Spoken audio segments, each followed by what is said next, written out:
Hey everyone, जैसा कि तुम्हें थंबनेल से पता चल ही गया होगा कि इस वीडियो में हम जितने भी यूपीएससी मेंस में कीवर्ड्स आते हैं, जितने भी डायरेक्ट वर्ड्स आते हैं, वो सब कीवर्ड्स को डिस्कस करेंगे।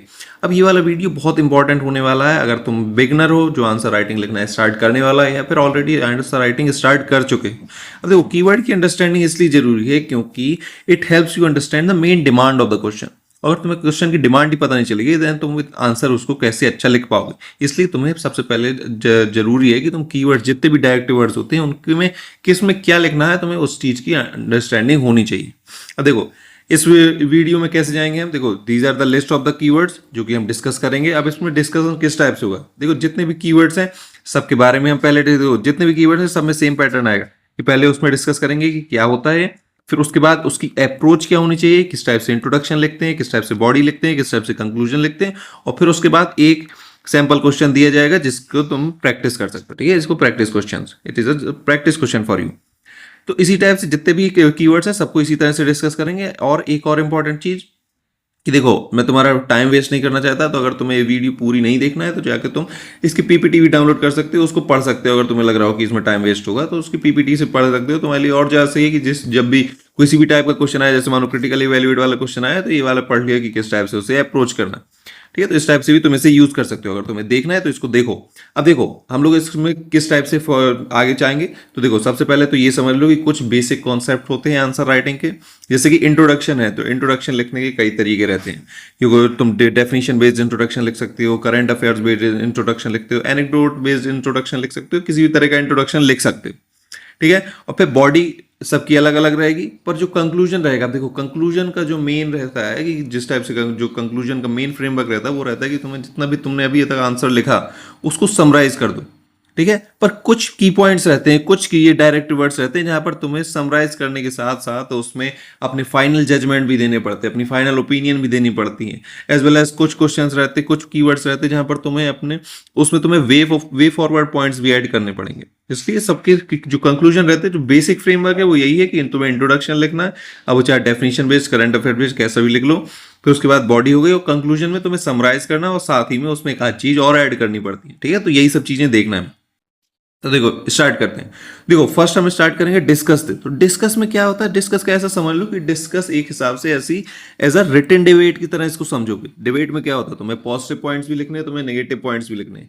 तो पॉजिटिव एक साइड भी बतानी, दूसरी साइड भी बतानी है। और इसमें एक इंपॉर्टेंट चीज है, तुम्हें मॉडरेटर की तरह वर्क करना है, मॉडरेटर की तरह लिखना है कि ना तुम्हें कोई एक्सट्रीम साइड लेनी है ना कुछ। ठीक है, और उसके बाद एक और इंपॉर्टेंट चीज है कि तुम्हें इसमें मल्टी डायमेंशनल देना पड़ेगा approach, multi dimensional approach follow करनी पड़ेगी, और एट द एंड तुम्हें कंक्लूजन देना पड़ेगा।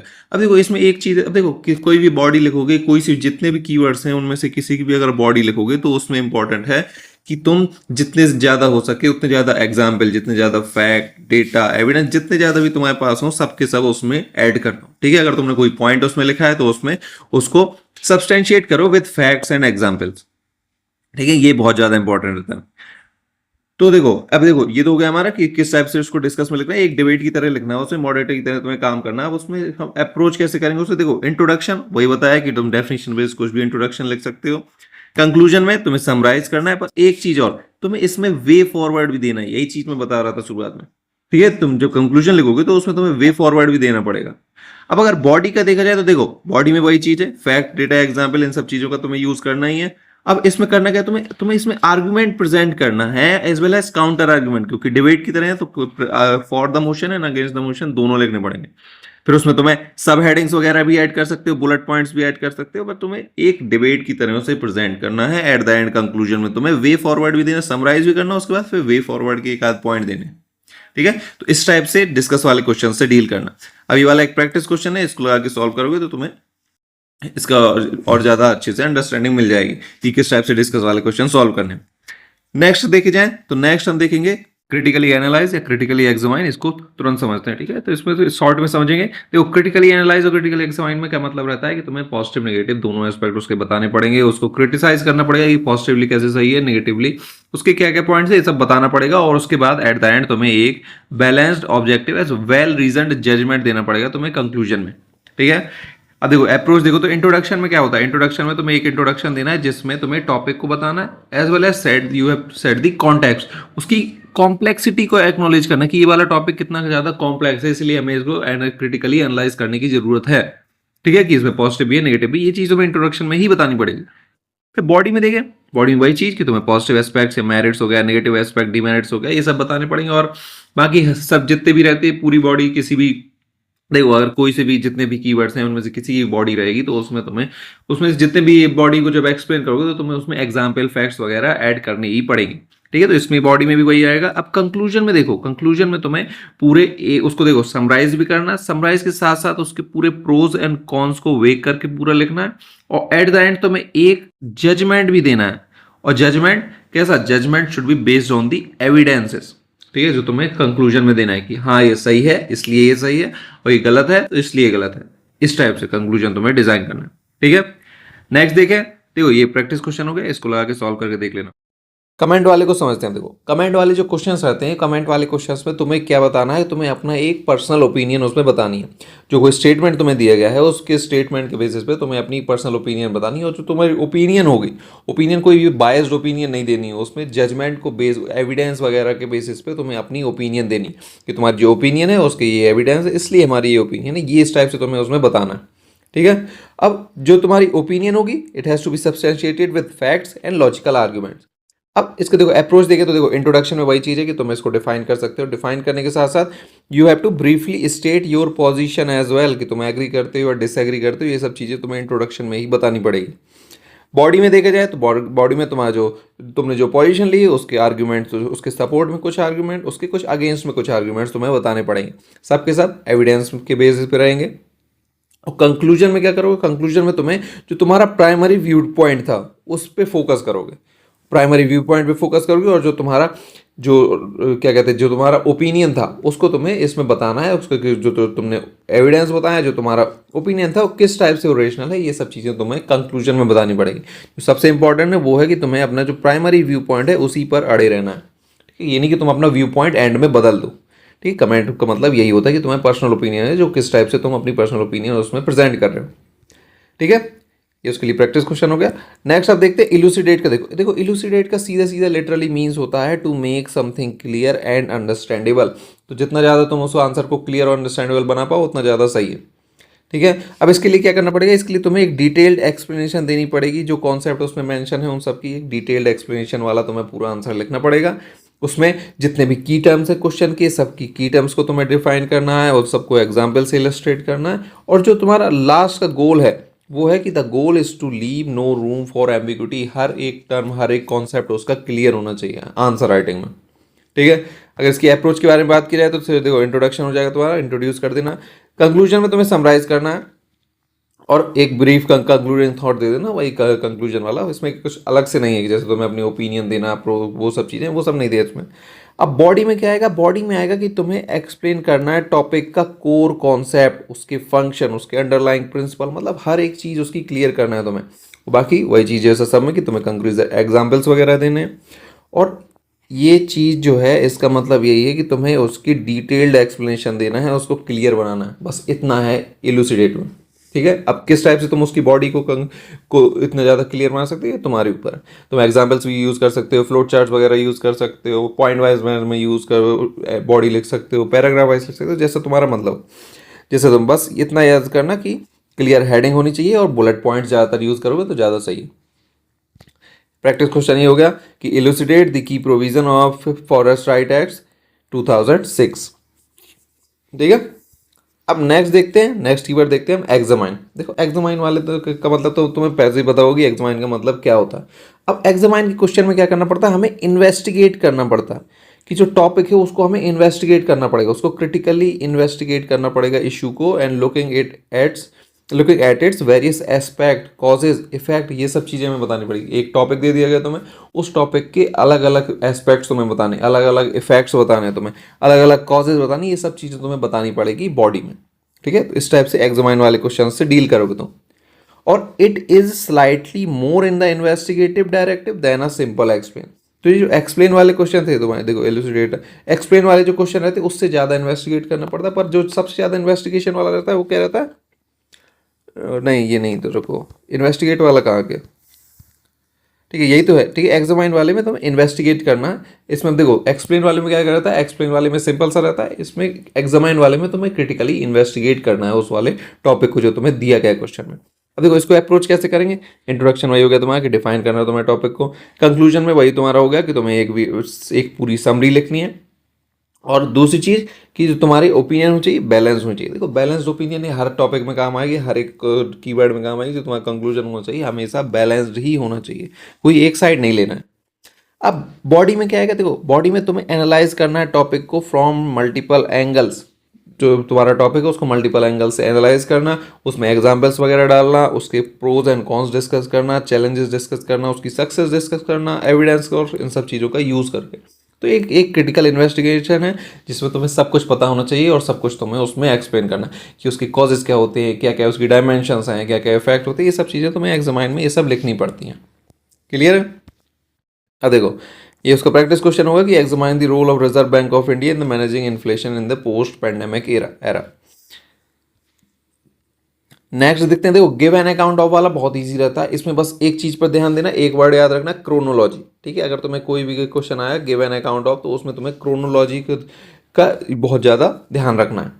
ठीक है, और you need to provide factual and detail report provide करनी पड़ती है, और तुम्हें क्रोनोलॉजी का जो बहुत ज़्यादा ध्यान देना पड़ता है। जैसे ये वाला क्वेश्चन देखो देखो इसमें इंट्रोडक्शन में वही ब्रीफली इंट्रोड्यूस करना है, उसके बाद समराइज करना है, बाकी इसमें बॉडी में भी उसी तरह से तुम्हें लॉजिकल सीक्वेंस बस बना के रखना है, इसका बस इंपॉर्टेंट इसका बस ध्यान देना। जैसे क्वेश्चन है ये वाला देखो, give an account of the main events and outcomes of the non cooperation movement. Non cooperation movement में कौन कौन से इवेंट हुए थे, कब क्या हुआ था, कैसा हुआ था, वो सब चीज़ें तुम्हें इसमें क्रोनोलॉजिकली लिखना पड़ेगी। ठीक है, तो ये होता है गिव एन अकाउंट की मतलब तुम्हें क्रोनोलॉजिकली पूरा लिखना पड़ेगा।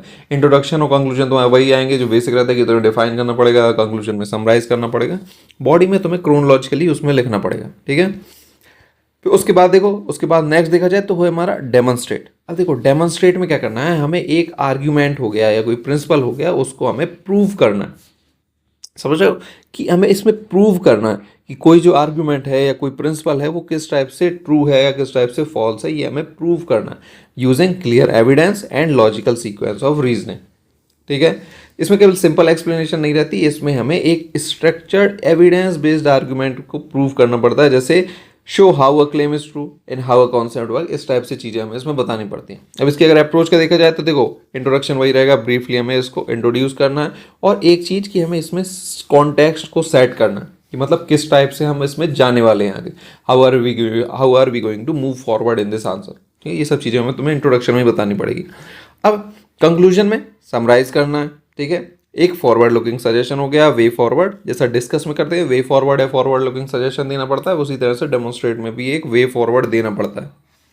और एक और चीज़ कि it should not introduce any new argument, अब उसी में जो डेमोन्स्ट्रेट में तुम कंक्लूड कर रहे हो उसी में कोई नया आर्ग्यूमेंट तुम उसमें नहीं डाल देना। ठीक है, उसमें तुम्हें एक फॉरवर्ड लुकिंग कंक्लूजन देना है। अब बॉडी में क्या आएगा, देखो बॉडी का the main part of the your answer where you provide evidence based argument, और तुम्हें you should organise it logically, address all the parts of the question. ये बहुत इंपॉर्टेंट है कि जितने भी पार्ट हैं क्वेश्चन के उन सबको एड्रेस करो, and use a multi dimensional approach to show a comprehensive understanding. ठीक है, तो इस टाइप से तुम्हारी बॉडी होनी चाहिए कि लॉजिकली सही होनी चाहिए, मल्टी डायमेंशनल अप्रोच होना चाहिए उसमें, और एविडेंस बेस्ड आर्ग्यूमेंट्स तुम्हें प्रोवाइड करना है उसमें। ठीक है, ये सब चीज़ें देखो तो पीपीटी में है, पीपीटी आराम से पढ़ लेना, जौन सा भी जिस टाइप का भी क्वेश्चन है, जौन से भी कीवर्ड वाला क्वेश्चन है, आराम से पीपीटी पढ़ना, किस टाइप से अप्रोच करना उसको देखना, फिर उस टाइप से आंसर राइटिंग करना। फिर एक टाइम आएगा जब तो तुम इन सब चीज़ों में तुम मास्टर हो जाओगे, तुम्हें इन सब चीज़ों को दोबारा देखने की जरूरत नहीं पड़ेगी, तुम अपने आप और तुम्हारे खुद ये सब चीज़ें तो तुम्हें आंसर की जो तुम्हारी अप्रोच है अपने आप उस टाइप से हो जाएगी जिस टाइप की रिक्वायर्ड है। ठीक है, अब नेक्स्ट देखते हैं, नेक्स्ट वाला है डिफरेंशिएट डिस्टिंग। देखो डिफरेंशिएट डिस्टिंग्विश वाले में एक चीज़ समझो कि इंट्रोडक्शन में तुम्हें जो दो टर्म्स दिए गए हैं उन दोनों को एक्सप्लेन करना पड़ेगा, बॉडी में तुम्हें एक टेबल फॉर्मेट का यूज़ करना है। ठीक है, और कंक्लूजन में तुम्हें उसको समराइज करना है कि कैसे ये दोनों चीज़ें डिस्टिंक्ट, बस सिंपल सी चीज़। ठीक है, डिस्टिंक्शन वाले, डिस्टिंग्विश और डिफरेंशिएट वाले क्वेश्चन बहुत ईजी होते हैं। अब नेक्स्ट देखते हैं, नेक्स्ट है हमारा एनालाइज करना। देखो एनालाइज हो गया, एक्सप्लेन हो गया, एग्जामाइन हो गया, इन सब ये चीज़ें जो तो तीनों टाइप के क्वेश्चंस जो कीवर्ड्स ना, इनमें तीनों में ऑलमोस्ट सिमिलर अप्रोच ही फॉलो करनी पड़ती है। अब एनालाइज वाले में क्या करना है, एनालाइज में एक चीज़ रहती है कि तुम्हें हर एक पार्ट को अलग ब्रेक डाउन करना है और हर एक पार्ट को एक्सप्लेन करना है। ठीक है। एंड हर एक पार्ट के बीच की एक रिलेशनशिप हमें बतानी है, examine the relationship between these different topics, ठीक है। अब it ask for a detailed and systematic investigation instead of just stating fact, you need to explain how and why, ये बहुत इंपॉर्टेंट, तुम्हें एक्सप्लेन करना है how and why things are the way they are, ये बहुत important है analyse में, इस चीज़ का ध्यान देना। अब अगर इसके अप्रोच के बारे में बात करें तो इंट्रोडक्शन तुम्हारा रहेगा, तुम्हें डिफाइन करना है कोर सब्जेक्ट को, और इसमें बताना है तुम्हें कि की एस्पेक्ट्स कौन कौन से हैं जो that you will be analysing in this answer. Conclusion में एक देखो, कंक्लूजन इसमें समराइज नहीं है, देखो सब कोई कहता है, क्या कहता है कि कंक्लूजन में केवल समराइज कर दो, नहीं, इसमें कंक्लूजन में समराइज नहीं, इसमें तुम्हें क्या करना है, इसमें तुम्हें present, you have to present a well reason conclusion that summarises key insight from your analysis, ठीक है, समराइज करना, लेकिन तुम्हें एक यहाँ पे अपनी जो फाइंडिंग्स है उन सबको सिंथेसाइज करना है, ठीक है, जो तुम्हारी फाइंडिंग्स हैं उन सबको सिंथेसाइज करना है, और तुम्हारी जो बॉडी रहेगी, बॉडी जैसा इसका बताया कि तुम्हें पूरी बॉडी, तो जो पूरा टॉपिक है, जो पूरा क्वेश्चन दिया गया उसको तुम्हें ब्रेक डाउन करना है पार्ट्स में, और हर एक पार्ट को अच्छे से एक्सप्लेन करना है तुम्हें कि how and why these things are the way they are, ठीक है, इस टाइप से तुम्हें उसे एक्सप्लेन करना है, डिफरेंट डायमेंशंस कवर करना, कॉज एंड इफेक्ट इम्प्लीकेशंस, ये सब चीज़ें कवर करना है तुम्हें, उन सब चीज़ों को डिस्कस करना है। अब तुम पॉइंट वाइज मैनर भी यूज़ कर सकते हो, पैराग्राफ वाला, वो तुम्हारे ऊपर है, बस तुम्हें इंटरकनेक्शन शो करना है उसमें, ठीक है। ये वाला तुम्हारा क्वेश्चन हो गया प्रैक्टिस के लिए, analyse the major challenges and opportunities for India's transition to green hydrogen economy, इसको एनालाइज करना, तो इसमें क्या एनालाइज करना पड़ेगा, तुम्हें चैलेंजेस भी एनालाइज करने पड़ेंगे, अपॉर्चुनिटीज भी एनालाइज करनी पड़ेंगी, इंडिया का ट्रांजिशन भी बताना पड़ेगा, और ग्रीन हाइड्रोजन इकोनॉमी क्या होती है, ये सब चीज़ें बतानी पड़ेगी, इस टाइप से तुम इसे अप्रोच करोगे। फिर इसके बाद हमारा आता है, इसके बाद आता है डिस्क्राइब। अब देखो डिस्क्राइब का मतलब पता है तुम्हें क्या होता है, देखो डिस्क्राइब क्या है, describe is a straightforward directive है, ठीक है, it ask you to provide है, बस तुम्हें डिटेल्ड ऑब्जेक्टिव अकाउंट बताना, डिटेल्ड और ऑब्जेक्टिव इन्फॉर्मेशन तुम्हें उस आंसर में रखनी है, ठीक है, and the focus is on something, what something is, what it looks like and how it work, सीधी सीधी चीज कि क्या ये है, कैसे ये काम करता है और कैसा ये दिखता है, इसका क्या काम है, ये सब चीज़ें इसमें तुम्हें बतानी है, सीधी सीधी चीज़ें, ये कोई इसमें रॉकेट साइंस नहीं है। अब इसका अप्रोच अगर देखा जाए तो अप्रोच में इंट्रोड्यूस करना तुम्हें टॉपिक, इसको समराइज करना है, और बॉडी में उसी कैरेक्टरिस्टिक्स, फीचर्स, स्टेजेस, ये सब चीज़ें तुम्हें बतानी है, ठीक है, क्लियर लैंग्वेज में, नॉर्मल लैंग्वेज में बताना, और इसको टू द पॉइंट रखना। बस एक चीज़ इंपॉर्टेंट है जो तुम्हें ध्यान रखने वाली है कि इसको टू द पॉइंट ही रखना, ठीक है, कोई यहाँ पे बीटिंग अराउंड द बुश जरूरी नहीं है, इसमें टू द पॉइंट आंसर की ही जरूरत है, ठीक है। तुम्हारा हो गया प्रैक्टिस क्वेश्चन हो गया कि describe the geographical features and climate of the Thar desert, highlight its unique flora and fauna. इसको कैसे सॉल्व करेंगे, देखो थार डेजर्ट क्या है, तुम इसको डिफाइन करोगे तो इंट्रोडक्शन हो जाएगा तुम्हारा, उसके ज्योग्राफिकल फीचर्स को इंट्रोड्यूस कर बॉडी में लिख देना, क्लाइमेट फैक्टर्स को लिख देना, फिर उसके बाद उसी में जब ज्योग्राफिकल फीचर्स और क्लाइमेट फैक्टर्स लिखोगे तब उसी में तुम्हें उसके यूनिक फ्लोरा एंड फौना को भी बताना पड़ेगा, ठीक है। तो इस टाइप से तुम ये वाला क्वेश्चन को सॉल्व करोगे, ठीक है। ओके, सो ये हमारे हो गए पूरे जितने भी हमने कीवर्ड्स आज पढ़े हैं। देखो कौन कौन से कीवर्ड्स पढ़े, एक बार फिर से देख लेते हैं,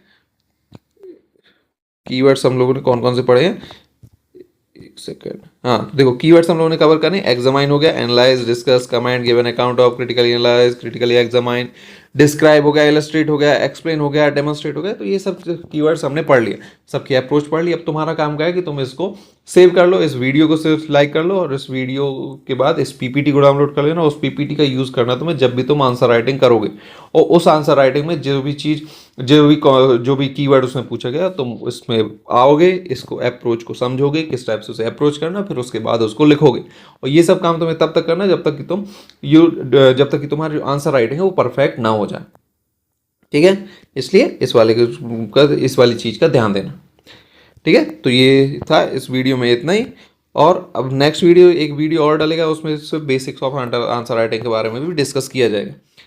okay, so this is it for this video, and you can subscribe to our channel, और पीपीटी तुम टेलीग्राम चैनल से डाउनलोड कर सकते हो। Okay, thank you.